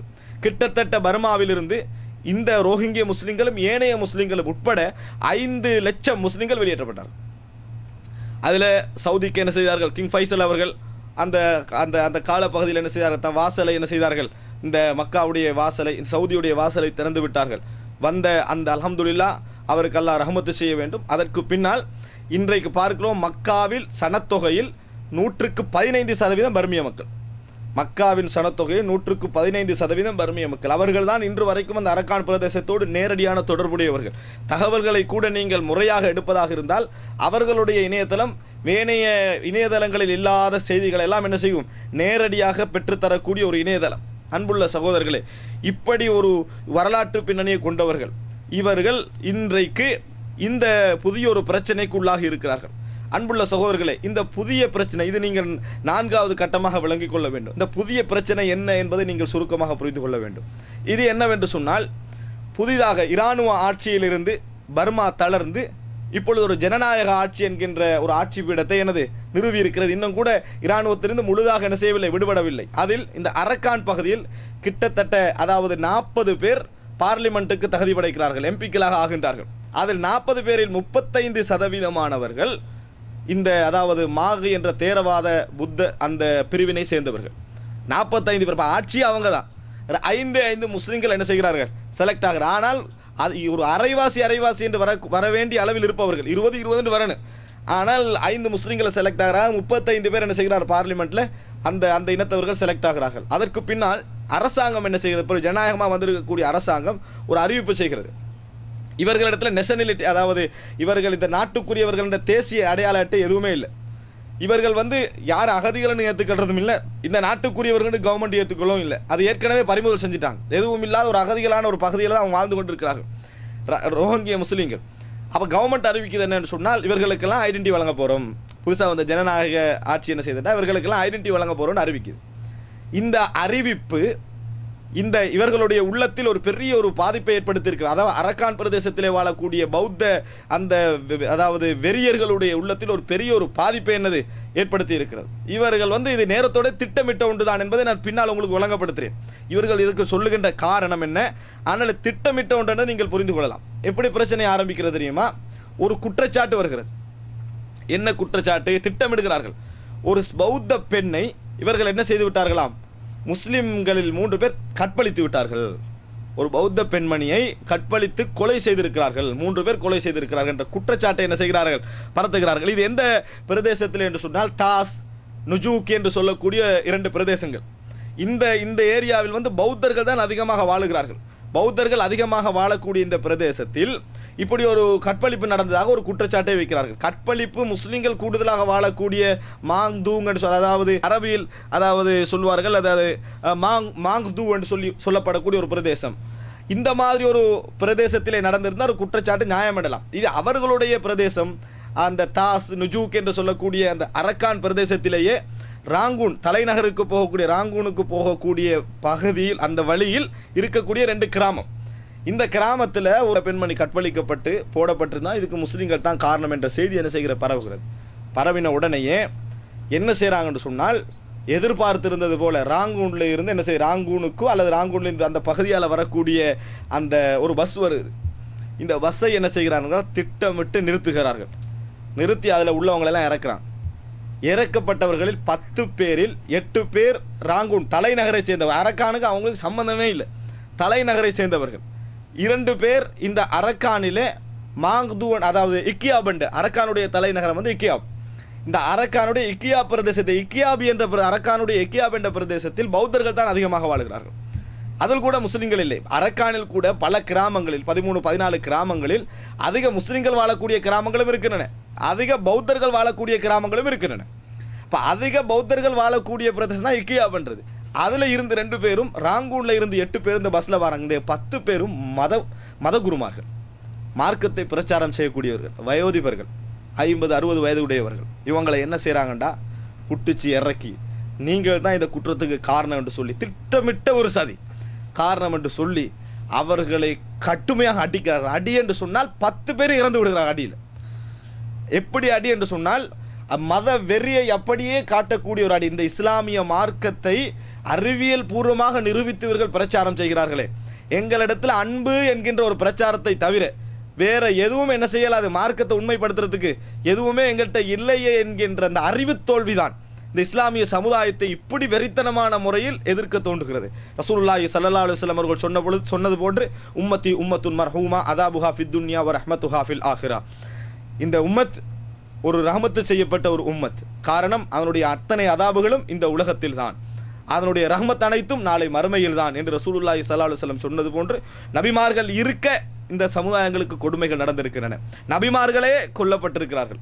அன்புள்ள சகோதரர்கள், இந்த 10 பேரையும் அந்த மார்க்கம் பிரச்சாரம் செய்கிற அந்த வெறியின் காரணமாக நாக்க வெளியெடுத்து அடியா விட்டுறாங்க. அந்த போட்டோ காட்சிகள் அப்படியே லைவாக அது நடந்து புடிஞ்ச புண்ணால அவர்களை செக் பண்ணுவாங்களே, அந்த போட்டோ காட்சிகளை நீங்க பார்க்கலாம், நாக்கு இல்லை, சிலருடைய மூளையை வெளியெடுத்துக்கிறாங்க, அடிச்சு சிலருடைய மூளையை வெளியெடுத்து பார்ப்பதற்கு ஒரு பயங்கரமான ஒரு நிலை. அது மாத்திரமல்ல, எல்லோரும் வயோதிபர்கள், தாடி வளர்த்தவங்க, இவங்களுக்கும் கற்பழிப்பு எந்த வகையிலையும் சம்பந்தம் இருக்க முடியாது. என்ன காரணம் என்றால், கற்பழிக்கப்பட்டது ஒரு முஸ்லிம்களால் தாண்டதுக்கு எந்த ப்ரூஃபுமே இல்லை தீர்ப்பளிப்பதற்கு. அப்படியே வைத்து கொண்டாலும் நடந்திருப்பது நுஜூக் தாஸ் என்ற பிரதேசங்களுக்குள்ள பௌத்தர்கள் கூடுதலாக வாழக்கூடிய பிரதேசம். இவங்க வந்து ராங்கூன் பிரதேசத்தை சேர்ந்தவர், தலைநகரை சேர்ந்தவர்கள், அல்லது அரக்கானுடைய இக்கியாவை சேர்ந்தவர்கள். அதிலையும் பௌத்தர்கள் தான் பெரும்பாரியாக வாழ்கிறார்கள். இவர்கள் இதை செய்திருப்பார்கள் என்பதற்கு எந்த முகாந்திரமும் இல்லை. அப்படியே செய்திருந்தாலும் சட்டப்படிதான் அவர்களை தண்டிக்க வேண்டும். ஆனால் ஏற்கனவே கவர்மெண்ட்டுடைய அறிவிப்பு, இவர்கள் இன்னும் இங்கே வாழ்கிறார்கள் என்ற பொறாமை, இந்த ஏற்கனவே ஊட்டப்பட்டிருக்கக்கூடிய வெறுப்பு, இவைகள் எல்லாம் சேர்ந்து அந்த 10 பேரையும் கருவறுக்க செய்கிறது. இப்போ அரசாங்கம் ஒரு 300 பேரை கைது செஞ்சுக்குது அந்த பிரச்சனையில். இதுக்கு பின்னால் தொடர்ந்து நடந்த பிரச்சனையில் 300 பேரை கைது செஞ்சு, இந்த 300 பேர் இதெல்லாம் நடிப்பு, அந்த கவர்மெண்ட் காட்டுகின்ற நடிப்பு என்பதற்குரிய சில செய்திகளை நான் சொல்லுகிறேன். அந்த கவர்மெண்ட் வந்து இந்த நடிப்பு தான் காட்டுது என்றதுக்கான பின்னால் சில செய்திகளை சொல்கிறேன். அன்புள்ள சகோதரர்களே, இது ஒரு வேதனையான ஒரு நிகழ்வு. பார்ப்பதற்கு ஒரு மார்க்கத்தை பிரச்சாரம் செய்ய போனவர்கள் இப்படி இந்த முறையில் கொல்லப்பட்டிருக்கிறார்களே என்பது அவர்கள் அதாவது இவர்கள் இறக்கல, அவர்கள் பஸ்ஸை நிறுத்திவிட்டு இறங்குகிறார்கள் ஓய்வுக்காக. அந்த பிரதேசத்தில் இறங்குகிறார்கள். இறங்கின நேரத்தில் என்ன செய்கிறாங்க, இந்த சுற்றி வச்சு என்ன செய்கிறாங்க, இது போல பெரிய அடியே அடிக்கிறான். அடித்து முடிஞ்சுதான் இப்போ கவர்மெண்ட்டுக்கு தெரியும், இப்போ அந்த பார்லிமெண்ட்டுக்கு வந்துக்கிறாங்களே அரக்காண்ட, அவங்களுக்கும் தெரியும் பெரிய ஒரு ஆர்ப்பாட்டம் நடக்கும். ஏன் ஆர்ப்பாட்டம் நாடு ஃபுல்லாக நடக்கும், பர்மாவுடைய தலைநகரில் அங்கே இங்கெல்லாம் நடக்கும். ஆனால் அரக்கானில் நடக்கக்கூடாது, அதான் அவங்களுடைய இது. ஏன்னா உலகத்துக்கு காட்டலாம், நாங்கள் ஆர்ப்பாட்டத்துக்கெல்லாம் என்ன செஞ்சுக்கிறோம், இடம் கொடுத்திக்கிறோம், பார்த்தீங்களா சுதந்திரமான கருத்து சுதந்திரமெல்லாம் இருக்கு, எல்லாம் என்ன செய்யலாம், உரிமைகள் இருக்குன்னு காட்டலாம் தானே. அதுக்காக வேண்டி மீடியா எல்லாம் வருது, உள்ள அந்த ஐநா சபையுடைய அந்த வெளிவிவகார பொறுப்புக்கு உள்ளவங்க வெளியே வராங்க, பாதுகாப்பு சபையில் உள்ளவங்க வராங்க, வேற வேற மீடியாக்கள் வருது, ராய்ட்டர் வருது, எல்லாம் வருது. எங்கே மியான்மார் அந்த மாதிரி இடங்களுக்கெல்லாம் வருது, அந்த ராங்கூன் போன்ற இடங்களுக்கெல்லாம் வருது. ஆனால் ரோஹிங்கியால் ஆர்ப்பாட்டம் நடக்கக்கூடாது. நீங்கள் ஆர்ப்பாட்ட காட்சிகள் நிறைய பார்க்கலாம். மற்ற பிரதேசம் கிட்டத்தட்ட பர்மாவில் 2000க்கும் மேற்பட்ட பள்ளிகள் இருக்கின்றன, அதை நீங்கள் புரிஞ்சுக்கணும். பர்மாவில் 2000க்கும் மேற்பட்ட பள்ளிகள், 400க்கும் மேற்பட்ட மதரசாக்கள், பல்கலைக்கழகங்கள் முஸ்லிம்களுடைய எல்லாம் இருக்குது. பள்ளி ஜும்மா தொழுதுட்டு தான் ஆர்ப்பாட்டம் நடக்குது, அவைகளெல்லாம் நடந்து கொண்டிருக்கின்றன. ஆனால் பிரச்சனை ரோஹிங்கிய முஸ்லிம்களுக்கே ஏனைய முஸ்லிம்கள் மீது ஒரு மன வெறுப்பு இருக்குது. தன் நாட்டில் உள்ள முஸ்லிம்களுக்கே வெறுப்பு இருக்குது. சில பர்மியர்களோடு பேசிய சந்தர்ப்பத்தில், நேரடியாக பேசிய சந்தர்ப்பத்தில், பர்மால பிரச்சனையா ஆரம்ப காலத்து இந்த பிரச்சனைக்கெல்லாம் முந்தி பர்மால பிரச்சனையான்னு கேட்டால் என்ன சொல்லுவோம், பர்மாலெல்லாம் அவ்வளோ பிரச்சனை இல்லை, அது ஒரு பிரதேசம், அந்த குறிப்பிட்ட ஒரு பிரதேசம் பிரச்சனை. இங்கெல்லாம் அதாவது அந்த பிரதேசத்துடைய பிரச்சனை அவங்க உணர்றாங்க. ஆனால் உலகம் இன்றைக்கு பேசுகின்ற அளவு கூட அவங்க என்ன செய்கிறாங்க, இல்லை ஆர்ப்பாட்டம் எல்லாம் செய்கிறாங்க, அந்த மாதிரியே நடக்குது. ஆனால் ரோஹிந்திய சில கட்சிகள் மாத்திரம் என்ன செய்கிறது, கொஞ்சம் ஆவேசமாக பேசுவதை நாங்கள் பார்க்கலாம். ஆனால் ஏனைய மக்கள் வந்து இதில் பெரிய ஒரு கவனம் செலுத்துவதில்லை என்பது ரோஹிங்கிய முஸ்லிம்களுடைய ஒரு குற்றச்சாட்டு. அன்புள்ள சகோதரர்களே, இன்னும் நீங்கள் பார்ப்பீர்கள் என்று சொன்னால் இதையெல்லாம் தாண்டி அந்த ஆர்ப்பாட்ட டைமில் என்ன செய்கிறாங்கன்னு சொன்னால் ஜும்மா தினம், அதாவது மாதம் 8ஆம் திகதி இந்த 2012 ஜூன் மாதம் ஒரு எல்லாம் செய்கிறாங்கன்னு சொன்னால் ஆர்ப்பாட்டத்தை மாங்தூ என்ற அந்த பிரதேசத்தில் வந்து கூடுதலாக முஸ்லீம்கள் இருக்கக்கூடிய இடம் என்ன செய்கிறான், பள்ளி ஃபுல்லாக இராணுவத்தை போட்டு நிறச்சிடுறான், பள்ளியில் ரவுனுக்கெல்லாம் ஆர்ப்பாட்டம் நடக்கக்கூடாதுன்னு. அப்போ அமைதியாக முஸ்லீம்கள்லாம் வெளியாகிற நேரத்தில் இந்த பௌத்தர்கள் வந்து திட்டமிட்ட அமைப்பில் தூரத்துலேருந்து கல்லடிச்சு வீசி சட்டை செய்கிறாங்க. ஏற்கனவே ஆத்திரத்தில் இருந்த முஸ்லீம்கள் என்ன செய்கிறாங்க, திருப்பி அடிக்கிறாங்க. யாருக்கு நடக்கக்கூடிய ஒரு விஷயம், ஏற்கனவே ஆர்ப்பதிலிருந்து கம்புகளை எடுத்து பொருள்களை எடுத்து தங்களுக்கு கைகளுக்கு கிடைச்ச எடுத்து திருப்பி அடிச்சு ஒரு 2 பக்கத்துல பெரிய ஒரு கைகலப்பு ஏற்பட்ட உடனே போலீஸை போட்டு என்ன செய்யறாங்க, ராணுவத்தை போட்டு அதை தடுத்து ஒரு மாதிரி நிறுத்தி 6 மணிக்கு அறிவிக்கிறாங்க ஊரடங்கு சட்டம். கேஃபியோ ஊரடங்கு சட்டம் எத்தனை மணி வரைக்கும், அடுத்த நாள் காலை 5 மணி வரைக்கும் ஊரடங்கு சட்டம். இதுதான் டைம். அன்புள்ள சகோதரர்களே, ஊரடங்கு சட்டம் முஸ்லீம்களுக்கு மட்டும்தான். பௌத்தர்கள் வந்து புகுற ஆரம்பிச்சாங்க ஒவ்வொரு ஏரியாக்களுக்கும். புகுந்து கிட்டத்தட்ட அதாவது ஒரு 7-8 கிராமங்களை உயிருடன் எரித்தார்கள். அதில் எத்தனையோ முஸ்லிம்கள் தப்பி ஓடினவங்களுக்கு நடந்த சில கதைகளை சொல்லுகிறேன். அப்படி கடுமையாக எரித்தார்கள். எவர்களெல்லாம் கண் முன்னால கண்டாங்களோ எரிச்சாங்க. ஊருக்குள்ள செய்தியை பரத்திட்டாங்க. முஸ்லிம்கள் என்ன செய்யறாங்க, உங்களுக்கு அடிக்க வராங்கன்னு சொல்லி. அதனால நீங்க அங்க பார்க்கலாம், இதுல போட்டோக்களை நீங்கள் பார்க்கலாம். ஏன்னா கம்புகளை வச்சுக்கண்டு, ஆயுதங்களை வச்சுக்கண்டு, பொல்லுகளை வச்சுக்கண்டு, சில வயது போன முதியவர்கள் கூட பௌத்தர்களை ரோட்டை நிற்கிறாங்க. ஏன் செய்தியை பரத்திட்டாங்க, முஸ்லீம்கள் அடிக்கிறாங்கன்னு சொல்லி. அப்போ எல்லாருமே வெளியே வர ஆரம்பிச்சுன்னா ஊர் மக்களுக்குள்ள ஒரு வந்ததும் வராதாக எங்களே அடிக்க வராங்களா என்கின்ற சிந்தனையோடு ஒரு பெரிய ஒரு கைகலப்பு என்னது அந்த பிரதேசத்தில் ஏற்பட்டதில் அன்புள்ள சகோதரர்களே, கிட்டத்தட்ட லட்சக்கணக்கானவர்கள் என்ன செய்கிறார்கள், அதாவது அல்லோல கல்லப்பட்டு பிரிஞ்சுக்கிறாங்க. உத்தியோகபூர்வ அறிக்கை இல்லாது விட்டாலும் ஆனால் ஆதாரபூர்வமான அறிக்கை 20,000க்கு மேற்பட்டவர்கள் கொல்லப்பட்டிருக்காங்க. உங்க 200, 300, 400ன்றாங்க. ஆனால் அதாவது இந்த ஐநா சபையுடைய ஹியூமன் ரைட்ஸ் வாட்ச் கூட இது எண்ணிக்கை சொல்ல முடியாத அளவுக்கு பல ஆயிரக்கணக்கானது கொல்லப்பட்டிருக்க வேண்டும் என்று சொல்கின்ற அளவில் என்ன இந்த படுகொலைகள் நடக்கிறது. குழந்தைகள் வெட்டப்படுகிறார்கள், கொத்தப்படுகிறார்கள், கண்ட எப்படியெல்லாம் கிடைக்குது அப்படியெல்லாம் கற்பழிக்கப்படுகிறார்கள். எத்தனையோ முஸ்லிம் பெண்மணிகள் கற்பழிக்கப்படுகிறார்கள். இதில் ஒரு வேதனையான ஒரு சம்பவம் என்ன தெரியுமா அன்புள்ள சகோதரர்களே, அந்த முஸ்லிம்கள் சிலர் தப்பி ஓடி கடல், அந்த யாஃபா நதி என்று சொன்னனே, அதுக்கு அடுத்தது பங்களாதேஷ். அதுக்காக வேண்டி ஏற்கனவே அந்த பங்களாதேஷில் ஒரு 2 லட்சம் பேர் அகதிகளாக இருக்கிறாங்க. எல்லைகளில் ஏற்கனவே ஓடினவங்க அகதிகளாக. அவர்கள் உத்தியோகபூர்வமான அகதிகள், உத்தியோகபூர்வமற்ற அகதிகள்னு பிரித்து வச்சுக்கிறாங்க. அன்புள்ள சகோதரர்களே, இவங்க தப்பி 6 போட்டுகள் என்ன செய்கிறாங்கன்னா ஏறி ஓடுறாங்க. சின்ன சின்ன வள்ளங்கள், போட்டுன்னு சொல்கிறத விட வள்ளங்கள், சின்ன சின்ன வள்ளங்களில் ஏறி அதுகளை அடைச்சிக்கிட்டு, அதில் எதுவும் ஓட்டை உள்ள வள்ளங்கள்லாம் இந்திக்குது, அது புடவைகளை அதுகளை அடைச்சி அந்த யாஃபா நதியில் தடுமாறி போகிறாங்க. போகிற வழியில் சில பத்திரிகையாளர் கொடுத்த பேட்டியில் பார்க்குறோம், ஹெலிகாப்டர் ஒன்று அனுப்பி சில போட்டுகள் என்ன செய்கிறாங்க, தாக்குறாங்க. 3 போட்டுகள் காணாமல் போயிடும் அடிச்சு. அதாவது உங்களுக்கு உலகத்தில் நீங்கள் இருக்கக்கூடாது, அதான் அது.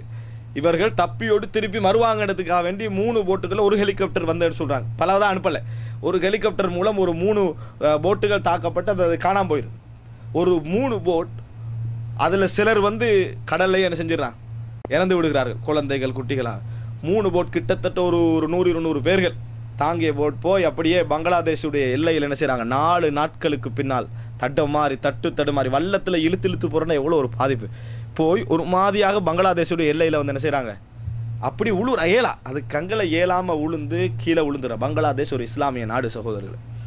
உளுந்தா என்ன செய்கிறாங்க தெரியுமா, அப்படியே திருப்பி அனுப்புகிறார்கள் பங்களாதேஷ்லேருந்து. நீங்கள் என்ன செய்யலாது, இங்கே வரையலாது. தலைவர் பேட்டி, அது இராணுவம் அந்த போய் எல்லை பாதுகாப்பாடைய தலைவர் பேட்டி கொடுக்குறாரு. கவலை, ஆனால் எங்களுக்கு ஆட்சிக்கு கட்டுப்படுவதை தவிர எங்களுக்கு வேறு வழி இல்லைன்றான். திருப்பி அனுப்புவதை தவிர எங்களுக்கு வேறு வழி இல்லை. அந்த நேரத்தில் அந்த வீடியோ காட்சியை நீங்கள் பார்க்கணும். கதறல்கள், திருப்பி அனுப்ப வேண்டாம் என்று அங்கே கொள்றாங்க என்று அவர்கள் கதறிய அந்த கதறல்கள், கெஞ்சி கைக்குழந்தைகள், தூங்கிய கைக்குழந்தைகள், காயப்பட்ட கைக்குழந்தைகள், அதாவது நொந்து போன முகத்தை நீங்கள் என்ன செய்யலாம் பார்க்கலாம். கண்ணீர் வடிக்கிறார்கள். கண்ணீர் வடிக்க திருப்பி அனுப்பு. அதில் ஒருத்தர் வந்து கீழே விழுந்து அழுகிறார், எனக்கு போகலாது அப்படின்னு சொல்லி. போகலாண்டு தட்டி கொடுக்குறாங்க, அல்லாஹ் உங்களை பாதுகாப்பான் அப்படின்ட்டு அனுப்பிடுறான். At the end of a jetty on the coast of Bangladesh, the sound of misery rises up above the wind and the waves. 140 men and boys have been caught by the Coast Guard. They're Muslims from neighbouring Burma, and they're pleading and praying for their lives. "Oh Allah, save us," they cry. But the officers aren't listening.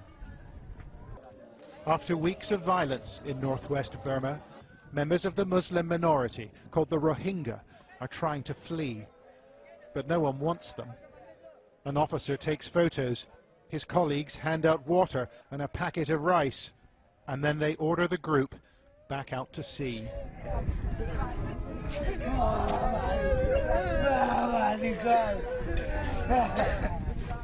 Their boats are leaking and they're badly overloaded, but it's not the voyage these men fear most.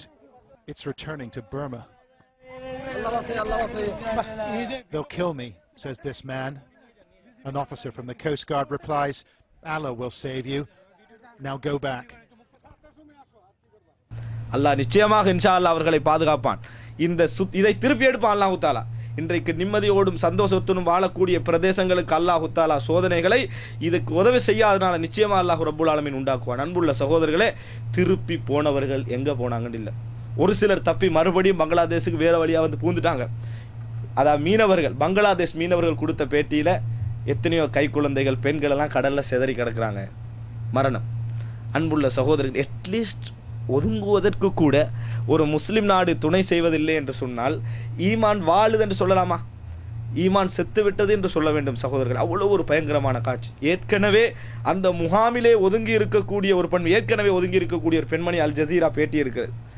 அந்த பெண்மணி சொல்லுகின்ற அந்த வார்த்தையை கேட்கின்ற பொழுது உள்ள முருகுகிற சகோதரர்களே. என்ன வார்த்தை தெரியுமா? கேட்குறாங்க, எவ்வளோ காலமாக இருக்கிறீங்க, நீங்கள் திருப்பி உங்களுக்கு அரக்கானுக்கு போகிற சிந்தனை இருக்குதாண்டு. இது ஒரு முஸ்லீம் நாடு, இந்த முஸ்லீம் நாடு என்னைய குண்டு போட்டு சாகடித்தால் நான் இங்கே தான் சாகுவனே ஒழிய அரக்கானுக்கு நான் என்ன செய்ய மாட்டேன், போக மாட்டேன். காரணம் என்னென்று சொன்னால், என் கணவர் என் கண் முன்னால் கொல்லப்பட்டார், எனது பிள்ளைகள் என் கண் முன்னால் சுட்டு எரிக்கப்பட்டாங்க. நான் இந்த பிள்ளைகளுக்கு 7 பிள்ளைகளை காட்டுறேன். இந்த 7 பிள்ளைகளுக்கு என்ன நடக்குமோ தெரியாது. இந்த 7 பிள்ளைகளையும் சில பிள்ளைகள் என்னுடைய பிள்ளையாண்டு எனக்கு தெரியாது. நான் அவ்வளவு முறை கற்பழிக்கப்பட்டிருக்கிறேன், நான் அவ்வளவு பல முறை கற்பழிக்கப்பட்டிருக்கிறேன்னு சொல்கிறாங்க. அன்புள்ள சகோதரர்களே, வாழ்க்கையா சகோதரர்களே, இப்படி ஒரு வாழ்க்கையை நம்ம அறிக்கையால் மாத்திரம் முடித்து விடலாமா? இதற்கு இஸ்லாமிய நாடுகள் மௌனம் சாதித்து கொண்டிருப்பதும் மாநாடுகளுக்கு திகதிகளை குறித்து கொண்டிருப்பதும் இருக்கிறதே வேதனையிலும் வேதனை சகோதரர். அப்படிப்பட்ட ஒரு கொடுமை அந்த பிரதேசத்திலே நடந்து கொண்டிருக்கிறது, இன்னும் தொடர்ந்து கொண்டுதான் இருக்கிறது. இதற்கு இராணுவம் இன்னும் சொல்ல போனால் ஐநா சபையுடைய ஒரு பகுதி, ஒரு பிரிவுக்கு அந்த நாட்டு ஜனாதிபதி சொன்ன வசனம் என்ன தெரியுமா? இந்த ரோஹிங்கிய முஸ்லிம்களுக்குரிய தீர்வு என்ன தெரியுமா? ஒன்றோ அவர்களை இன்னொரு 3வது நாட்டுக்கு அனுப்பி தேசிய அடையாள அட்டை கொடுத்து அங்கே வைப்பது, அதான் ஒன்றோ 3வது நாட்டுக்கு அனுப்புவது, அல்லது எங்கே அகதி முகாமுக்கு அனுப்பிடுறது. இதுதான் தீர்வுன்றான் யாரு? நாட்டு ஜனாதிபதி. அப்போ பின்னணியில் அவங்க இருப்பாங்களா இல்லையா? அன்புள்ள நாட்டு ஜனாதிபதி பொய் தகவலோ பேப்பர் தகவலோ அல்ல, உத்தியோகபூர்வமாக அவர் புதுசாக கொடுத்த தகவல். ஒன்றோ இவர்களுக்கு தேசிய அடையாள கூட்டி இன்னொரு நாட்டுக்கு அனுப்பிடுறது. அந்த நாட்டுக்குரியவன்னு யாரா ஒரு நாடு எடுக்கணும். இவங்களை 8-10 லட்சம் பேரையும் எடுத்துடணும். 8-10 லட்சம் பேர் இருக்கிறாங்க, அவ்வளோ பேரையும் எடுத்துடணும். அல்லது எங்கேயா அகதி முகாத்தில் என்ன செஞ்சிடணும் வச்சு, இதை தவிர வேறு தீர்வு இல்லைன்ட்டு உடனே அங்கே மறுக்கிறார். அந்த ஐநா சபையுடைய பேச்சாளர் வந்து என்ன செய்கிறாரு? அந்த கருத்தை உடனடியாக என்ன செய்கிறாரு? நிராகரிக்கிறார். அன்புள்ள சகோதரர்கள், இது ஒரு தீர்வு. அதோட அதாவது உங்களுக்கு தெரியும் வந்து ஏதாவது இந்த சூசி என்று சொல்லக்கூடிய ஆங்சாங் சூசி என்று சொல்லக்கூடிய நோபல் பரிசு பெற்றவரா, எதுக்கு? சமாதானத்துக்கு நோபல் பெற்ற ஜனநாயக கட்சி தலைவி, எதிர்கட்சி தலைவி. அவட்ட வந்து லண்டனில் வந்து கேட்குறாங்க, இந்த ரோஹிங்கிய முஸ்லீம்கள் உங்களோட நாட்டு உள்ளவர்களாண்டு. எனக்கு தெரியாது என்றார். லா அத்ரி, எனக்கு தெரியும், ஐ டோன்ட் நோ. அன்புள்ள சகோதரர்களே, ஏன் பெரும்பான்மையுடைய எதிர்ப்பு நம்மளுக்கு வந்துடும் என்பதற்காக வேண்டி சொல்லுகிறார்கள். இதுதான் மெயினான 2 பேர், எதிர்கட்சி ஆளுங்கட்சியுடைய தகவல் என்று சொன்னால் முஸ்லீம்கள் என்ன நிலையில் இருப்பாங்கன்னு நினைச்சு பாருங்க.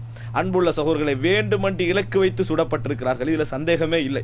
இந்த வேதனையான ஒரு நிகழ்வு இந்த சமுதாயத்துக்கு நடக்குது என்று சொன்னால் இதற்கு இன்றைக்கும் இந்த இஸ்லாமிய நாடுகள் ஒரு எடுக்குது. குவைத்தில் வந்து பெரிய ஒரு ஆர்ப்பாட்டம் நடந்து தூதரகத்தை வெளியாக சொல்லி சவுதி அரேபியாவுடைய எத்தனையோ பள்ளிகள் முக்கியமான அறிஞர்கள் ஹொத்துபாக்களை ஓதி, வாய் திறக்குமாறு ஹொத்துபாக்களை ஓதினர். அதே போல புதுசாக நடக்கக்கூடிய அவசரமான ஒரு மாநாடு, அசாதாரணமான ஒரு மாநாடு என்று குறிப்பிடப்படக்கூடிய இந்த மக்காவில் நடக்க வைக்குது. இதில் நிறைய நாடுகள் அழைக்கப்படுறாங்க. அதில் மெயினான ஒரு கருத்து பரிமாறலாக முஸ்லீம் சிறுபான்மையுடைய பிரச்சனைகள், உலக இஸ்லாமிய சமுதாயத்துடைய பிரச்சனைகள் பற்றி பேசப்பட போகுது. ஆனால் அதுவரைக்கும் நடக்கக்கூடிய கொடுமைகளுக்கு யார் பொறுப்பு? உடனடியாக நம்ம பேசுறதுக்கு அட்லீஸ்ட் ஒரு வார்த்தை, அதுவும் அந்த மாநாடு உதவிகள் வழங்குறதுக்கு, உதவிகள் அவர்களுக்குரிய தேவை இருப்பு. இன்னும் சொல்ல போனால் கடைசியாக சகோதரர்களை இன்னும் சொல்ல போனால் அந்த இது திட்டமிட்ட விஷயம்தான் என்பதற்கு என்ன ஆதாரம் என்றால், இன்றை வரைக்கும் இந்த ரோஹிங்கிய முஸ்லிம்களுக்குரிய அடிப்படை உரிமைகள் என்ன தெரியுமா? அவர்களுக்கு அடிப்படை கல்வி மட்டும்தான் கொடுக்கப்படும். 2ஆம் ஆண்டு 3ஆம் ஆண்டு வரைக்கும் பல்கலைக்கழகத்தில் இடம் இல்லை. திருமணம் முடிப்பதாக இருந்தால் அவர்கள் 30 வயதுடைய ஒரு ஆணாக இருக்கணும். அவர்கள் கவர்மெண்ட்டில் பெர்மிஷன் எடுக்கணும். அப்படியே திருமணம் முடிப்பதாக இருந்தாலும் ஆண்ட ஃபோட்டோ பெண்ட ஃபோட்டோ காட்டப்படணும். புள்ள உருவாகிட்டுன்னு சொன்னால் மாதம் அதுக்கு பணம் கட்டிட்டு போகணும். வழங்கிட்டா அதை கேட்டால் மருத்துவ செலவுன்றாங்க. இப்படி அதே போல் வேலைகளை பொறுத்த வரைக்கும் அவர் சாதாரண கூலிகளோடு வேலைகள், கட்டுமையான பிரதேசங்களில் உள்ள வேலைகள், இப்படி என்று சொல்லி பல வகையில் அந்த இன மக்கள் ஒதுக்கப்பட்டு கொண்டிருக்கிறார். பப்ளிக்காக நிறைய இடங்களுக்கு அலைஞ்சிட்டு இருக்கல. காரணம் அவங்க நேஷனாலிட்டி இல்லை, அதனால் அலையலாம். அந்த பிரதேசத்துக்குள்ளே தான் இருக்கணும். விவசாயம் நடத்தினாலும் கூட அந்த விவசாயத்தில் என்னது அவர்கள் தாங்க முடியாத அளவுக்கான அந்த அதாவது இந்த பணத்திணிப்புகள், விதிப்பணங்கள், அது அல்லாமல் அவர்கள் ஒரு விவசாயம் செய்யணும், ஒரு ஏக்கர் தான் அவங்க வச்சுக்கலாம், அது கூட என்ன செய்யலாது வைத்துக்கொள்ள முடியாது என்ற பலவிதமான அட்டூழியங்களுக்கு மத்தியில் தான் அவர்கள் வாழ்ந்து கொண்டிருக்கிறார்கள். அன்புள்ள சகோதரர்களே, வேதனையான நிகழ்வு அல்லாஹ் ரப்புல் ஆலமீன் குர்ஆனிலே கேட்கிறான். பாருங்கள் சில வசனங்களை, அதாவது சூரா அன்ஃபாலிலே இன்னல்லதீன ஆமனு ஈமான் கொண்டு வஹாஜரு ஹிஜ்ரத்து செய்து வஜாஹது அல்லாஹ்வின் பாதையில் போராடி பி அம்வாலிஹிம் வ அன்ஃபுஸிஹிம் ஃபீ சபீலில்லாஹ், அதாவது தங்களது சொத்துக்கள் மூலம் தங்களது உயிர்கள் மூலம் யார் போராடுகின்றார்களோ, வல்லதீன ஆவோ வ நஸரு தங்களை தேடி அகதிகளாக வந்தவர்களுக்கு யார் புகலிடம் கொடுக்கிறார்களோ, அவர்களுக்கு உதவி செய்கிறார்களோ, உலாஇக பஅதுஹும் அவுலியா உபஅத் அவர்கள்தான் ஒருவருக்கொருவர் நண்பர்கள். வல்லதீன ஆமனு யார் ஈமான் கொண்டு வலம் யுஹாஜிரு ஹிஜ்ரத்து செய்யவில்லையோ, மாலக்கும் மின் விலாயத்திஹிம் மின் ஷை அவர்களுக்கும் உங்களுக்கு அதிகார ரீதியாக எந்த பங்கும் இல்லை. ஹத்தா யுஹாஜிரு அவர்கள் ஹிஜ்ரத்து செய்கின்ற வரைக்கும். வ இனிஸ்தன்சரூக்கும் ஃபித்தீனி ஃபஅலைக்குமுன் நஸ்ர் அவர்கள் உதவி கேட்டால் உதவி செய்வது உங்களுக்கு கடமை. ஹிஜ்ரத்து செய்யாமல் சிறுபான்மையாக வாழ்கிறார்களே அவர்கள் அவர்கள் உதவி கேட்டால் உதவி செய்வது உங்களுக்கு கடமை என்று அல்லாஹு தாலா சொல்லுகிறான். சொல்லிட்டு அல்லாஹு தாலா சொல்லுகிறான் தொடர்ந்து 73வது வசனம், வல்லதீன கஃபரு பஅதுஹும் அவுலியா பஅத் காபிர்கள் ஒருவருக்கொருவர்கள் நண்பர்கள் உறவுகள்.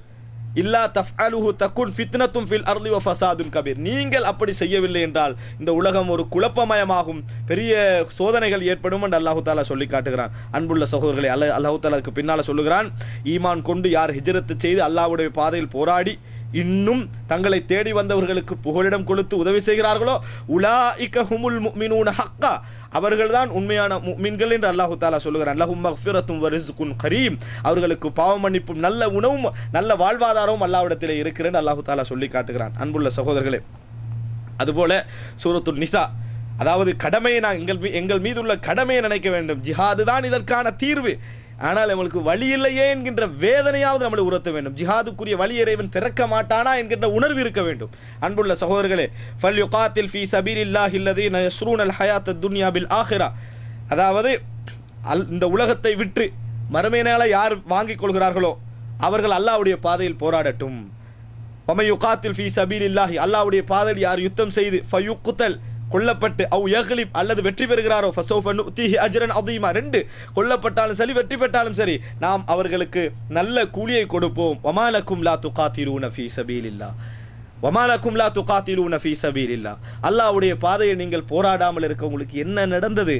والمستضعفين من الرجال والنساء والولدان الذين يقولون ربنا أخرجنا من هذه القرية الظالم أهلها பெண்கள், பலகீனப்பட்ட ஆண்கள், சிறுவர்கள் எல்லாம் அநியாயம் அழைக்கப்பட்ட நிலையில் யா அல்லாஹ் இந்த அநியாயமான ஊரிலிருந்து எங்களை வெளியேற்றுவாயாக, அநியாயம் செய்யக்கூடிய இந்த ஊரிலிருந்து எங்களை வெளியேற்றுவாயாக. வஜஅல்லனா மின் லதுன்க வலியா உன் பக்கம் இருந்து ஒரு நல்ல ஒரு பொறுப்பாளரை எங்களுக்கு தருவாயாக. வஜஅல்லனா மின் லதுன்க நசீரா உன் பக்கத்திலிருந்து நல்ல ஒரு உதவியாளரை எமக்கு தருவாயாக என்று பிரார்த்தித்துக் கொண்டிருக்கின்ற மக்கள் இருக்க நீங்கள் போராடாமல் இருக்க உங்களுக்கு என்ன நடந்தது என்று அல்லாஹு தாலா கேட்கிறான். அல்லதீன ஆமனு யுகாத்திலூன ஃபீ சபீலில்லாஹ் ஈமான் கொண்டவர்கள் அல்லாஹ்வின் பாதையில் யுத்தம் புரிவார்கள். வல்லதீன கஃபரு நிராகரித்தவர்கள் யுகாத்திலூன ஃபீ சபீலி தாகூத் தாகூத்துடைய பாதையில் யுத்தம் செய்வார்கள். ஃபகாத்திலு அவுலியா அஷ்-ஷைத்தான் ஷைத்தான்களுடைய எதிரிகளுக்கு எதிராக போராடுங்கள், நண்பர்களுக்கு எதிராக போராடுங்கள். இன்ன கைத ஷைத்தானி கான லைஃபா ஷைத்தானுடைய தந்திரங்கள் பலகீனமான. இதில் அல்லாஹு தாலா கேட்கிறான், வமாலக்கும் லா துகாத்திலூன ஃபீ சபீலில்லாஹ் ஏன் உங்களுக்கு போராடாமல் இருப்பதற்கு என்ன நடந்தது? இது இஸ்லாமிய ஆட்சியாளர்களை பற்றி முதன்மையாக அவர்களை பற்றி கேட்கப்படுகின்ற கேள்வி. சகோதரர்களே, ஏன் போடாமல் இருக்கிறீங்க? என்ன பயம்? வறுமை பயமா, நம்முடைய பொருளாதாரங்கள் நெருக்கடியாகிரும் என்று பயமா? அல்லாஹு தாலா சொல்லி காட்டுகிறான், யா அய்யுஹல்லதீன ஆமனு, ஈமான் கொண்டவர்களே, இன்னமல் முஷ்ரிகூன நஜஸ், முஸ்ரிக்கீன்கள் இணை வைப்பாளர்கள் அசுத்தமானவர்கள், ஃபலா யக்ரபுல் மஸ்ஜிதல் ஹராம், இந்த பக்கா பள்ளிக்கும் அந்த மஸ்ஜிதுல் ஹராமுக்கு அவர்கள் நெருங்கக்கூடாது. பஅத ஆமிஹிம் ஹாதா, இந்த வருடத்துக்கு பின்னால், வ இன் கிஃப்தும் ஆயிலத்தன், வறுமையை நீங்கள் பயந்தால், அவர்களுக்கு வராது விட்டால் வியாபாரம் நடக்காது, பிசினஸ் நடக்காது, வருமானம் வராது என்று வறுமையை நீங்கள் பயந்தால், ஃபஸௌஃப யுக்னீகுமுல்லாஹு மின் ஃபத்லிஹி இன்ஷா அல்லாஹ், இன்ஷா அல்லாஹ் நாடினால் அல்லாஹு தாலா தனது அருளை கொண்டு உங்களை பணக்காரர்களாக்கி விடுவான். இன்னல்லாஹ அலீமுன் ஹக்கீம், அல்லாஹ் மிகவும் அறிந்தவன், ஞானமுடையவன். அன்புள்ள சகோதரர்களே, இந்த மாதிரி அல்லாஹு தாலா கேட்கிறான். அந்த மக்களுக்கு ஆறுதலாக, அந்த அராக்கான் மக்களில் ஹிஜ்ரத் செய்து இடையிலே மரணித்தார்களே, அல்லாஹு தாலா சொல்லுகிறான் சூரத்துன் நிசாவிலே, உமை யுஹாஜிரு ஃபீ சபீலில்லாஹ், யார் அல்லாஹ்வுடைய பாதையில் ஹிஜ்ரத் செய்து அப்படி செய்கிறார்களோ, யஜிது ஃபில் அர்லி முராகமன் கதீர வஸஅ, நிறைய வசதிகளை அல்லாஹு தாலா இந்த உலகத்திலே கொடுப்பான். வமை யஹ்ருஜு மின் பைத்திஹி முஹாஜிரன், யார் தன் வீட்டிலிருந்து முஹாஜிராக வெளியேறி இலல்லாஹி வரசூலி, அல்லாஹ்வின் பக்கமும் தூதரின் பக்கமும் வெளியேறி, சும்ம யுத்ரிகுல் மவுத், இடையில் அவர் மரணித்தால், ஃபகது வகா அஜ்ருஹு அலல்லாஹ், அவர்களுக்கு கூலி கொடுப்பது அல்லாஹ்வுடைய கடமை என்று சொல்லி அல்லாஹு தாலா சொல்லி காட்டுகிறான். அன்புள்ள சகோதரர்களே, இதை நாங்கள் புரிந்துவிட வேண்டும், இந்த செய்தியை நாங்கள் மனதுக்குள் எடுக்க வேண்டும். கடைசியாக, நாங்கள் ஒரு முஸ்லிமாக இருக்கின்ற இந்த மனோநிலை, நான் சில விஷயங்களை சொல்கிறேன். அன்புள்ள சகோதரர்களே, இப்படி ஒரு கொடுமை நடக்கிறது, ஒரு திட்டமிட்ட ஒரு கொடுமை நடக்கிறது. இஸ்லாமிய ஆட்சிகள் மௌனம் காக்கின்றன. ஏதோ ஒரு வகையில் அவர்கள் துணை புரிய நினைத்தாலும் அவர்கள், அதாவது ஒரு தைரியப்படாமல், இறங்கி செயல்படாமல், சத்தமிடாமல் இதை மெதுவாக கொண்டு போய் கொண்டிருக்கிறார்களே, இந்த இஸ்லாமிய சமுதாயத்தில் மார்க்கம் செத்துவிட்டது என்பதைத்தான் சொல்ல வேண்டும். காரணம், இந்த ஜிஹாதி என்பதுதான் இந்த இஸ்லாமிய சமுதாயத்தோட ஒரு உயிரோட்டமான பகுதி. இஸ்லாமிய ஆட்சிகள் தலைமைகள் நினைத்தால் இது ஒரு இலகுவான ஒரு விடயமாக அல்லாஹ் தஆலா அவர்களுக்கு ஆக்கி கொடுப்பான். ஆனாலும் அவர்கள் இதை பற்றி சட்டை செய்யவில்லை. தனிப்பட்ட ரீதியாக இருக்கக்கூடிய மக்கள் தனித்தனி குழுக்களாக போராடுவதற்கு எந்த வழியும் இல்லை. அதற்கான இந்த நேஷனாலிட்டி என்கின்ற இந்த சிஸ்டம் என்ன செய்கிறது, எல்லோரையும் பிரித்து வைத்திருக்கிறது. யாரும் போவது வருவதென்றால் கூட எல்லாத்துக்கும் ஒரு சட்டம் இருக்கிறது. தனியாக ஒரு மனிதனாக நம்மளுக்கு என்ன போராடவும் இயலாது. அல்லாஹ் தஆலா குர்ஆனிலே சொல்கிறான், வஅய்து லஹும் மஸ்ததஅதும் மின் குவத்தி துர்ஹிபூன பிஹி அதுவல்லாஹி வ அதுவக்கும், நீங்கள் அதாவது உங்களது எதிரிகளுக்கு எதிராக, அல்லாஹ்வுடைய எதிரிகளுக்கு எதிராக நீங்கள் என்ன செய்யும் என்று பயமுறுத்துகின்ற வண்ணம் உங்களை தயார்படுத்திக் கொள்ளுங்கள் என்றார். அந்த தயார் நிலைகளை செய்ய வேண்டிய அரசாங்கம். ஆனால் அரசாங்கம் உங்கள் மௌனம் காத்துக் கொண்டிருக்கின்றன. இது ஒரு தீவிரவாதத்துக்கான அழைப்பல்ல, ஆனால் அநியாயத்துக்கு எதிரான அழைப்பு சகோதரர்களே. ஆனாலும் எங்களால் முடியாது விட்டால், யா அல்லாஹ் அந்த சபீலை எங்களுக்கு ஏற்படுத்தி பிரார்த்தனை செய்யுங்கள். அல்லாஹ் தஆலா நிச்சயமாக அவர்களுக்கு உதவி செய்வதற்கு அடுத்த செகண்டே தயாராக இருக்கிறான். அடுத்த செகண்ட் அவர்களுக்கு அல்லாஹ் தஆலா உதவி செய்வான். ஆனால் எங்களை அல்லாஹ் ரப்புல் ஆலமீன் சோதிக்கிறான். நிஅமத், வாழ்வாதார வசதி, தங்குகின்ற வசதி, ஒரு நாட்டிலிருந்து இன்னொரு நாட்டிலையும் வாழக்கூடிய வசதி, சொந்த நாட்டில் இருக்குது, இன்னொரு நாட்டிலையும் வாழலாம் என்று எல்லா வசதிகளையும் தந்து நன்றி செலுத்துகின்றானான்னு அல்லாஹு தாலா பார்க்கிறான். நன்றி கெட்டவர்களாக வாழ்கிறானான்னு அல்லாஹு தாலா பார்க்கிறான். ஆக அன்புள்ள சகோதரர்களே, கொஞ்சம் உணர்ந்து அந்த மக்களுடைய துடிப்பு எங்களுடைய துடிப்பு, அவர்களுடைய வேதனை எங்களுடைய வேதனை. எங்களது இந்த இன்றைய பெருநாள் நம்ம எதிர்நோக்கி கொண்டிருக்கிறோம். இந்த பெருநாளில் ஒரு முஸ்லீம் அரை சந்தோஷத்தோடு தான் வாழ முடியும், உண்மையான ஈமானிய ரத்தம் அவனுக்குள் ஓடி இருந்தால் சகோதரர்களே. ஏனென்றால் மஸலுல் முஃமினீன ஃபீ தவாத்துஹிம் வ தராஹுமிஹிம் கமஸலில் ஜஸதில் வாஹித், ஒரு முஸ்லிம்கள் இரக்கத்திலும் கருணையிலும் ஒரு உடம்பை போன்றவர்கள். அது தலை வேதனைப்பட்டுச்சுன்னா கால் வேதனைப்படணும். அப்படிப்பட்ட ஒரு நல்ல மனோணர்வை அல்லாஹ் ரப்புல் ஆலமீன் எனக்கும் உங்களுக்கும் தருவானாக. சுஜூதில் அந்த முஸ்லிம்களுக்காக இறைவனுடைய உதவியை கேட்டு பிரார்த்திப்போம். ஹாதா மா இந்தி வல் இல்மு இந்தல்லாஹ் வ அகூலு கவ்லி ஹாதா வ அஸ்தக்ஃபிருல்லாஹ லி வ லக்கும். வஸ்ஸலாமு அலைக்கும் வ ரஹ்மத்துல்லாஹி வ பரகாத்துஹு.